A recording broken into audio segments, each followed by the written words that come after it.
আমাদের পেটটা থাকতে চায় শান্ত, কিন্তু মন বলে ইস আর একটু যদি থাকতো।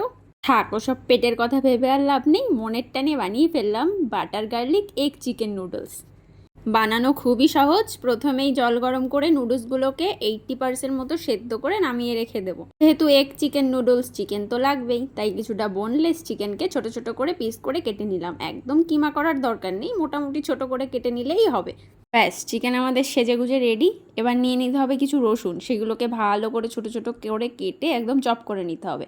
এবার প্যানে দিতে হবে বাটার, আর বাটার দিয়ে দিতে হবে বড় সাইজের একটা ডিম। দোকান থেকে বেছে বেছে বড় সাইজটাই আনি আমি সব সময়ের জন্যই বড় সাইজের ডিম বললাম। ও হ্যাঁ, ডিমের উপর কিন্তু গোলমরিচ গুঁড়ো আর লবণও দিয়েছিলাম। প্যানে আবার কিছুটা বাটার দিয়ে তাতে চিকেনগুলো দিয়ে দিয়েছিলাম লবণ, গোলমরিচ গুঁড়ো, চিলি ফ্লেক্স, একসাথে সব ভেজে নামিয়ে রেখে দিলাম। নামটাই বাটার গার্লিক, তাই আবার প্যানে বাটার দিয়ে তার উপরে ছোট করে কেটে রাখা রসুন দিয়ে হালকা ভেজে দিয়ে দেবো 1 চামচ ময়দা। ময়দাটা খুব বেশি ভাজা হয়ে যাওয়ার আগেই দিয়ে দিতে হবে 1 কাপ দুধ।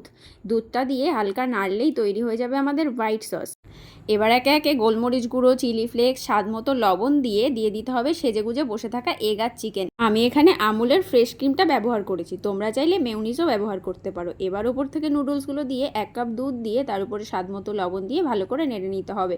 আমি তো একটা খুন্তি দিয়ে নাড়তে পারছিলাম না, তাই দুটো নিয়ে উল্টে পাল্টে ভালো করে ভেজে নিলাম। ব্যাস, পরিশ্রমের পালা এবার শেষ। আমার পেটে যাওয়ার জন্য নুডলসগুলো একদম তৈরি। এবার আর কি, গরম গরম মুখে ভরে দিলাম, ঠান্ডা হওয়ার জন্য আর অপেক্ষা করে নি। তোমরাও একবার বানিও, রেস্টুরেন্টে যাওয়ার প্রয়োজনই হবে না কোনো দিন।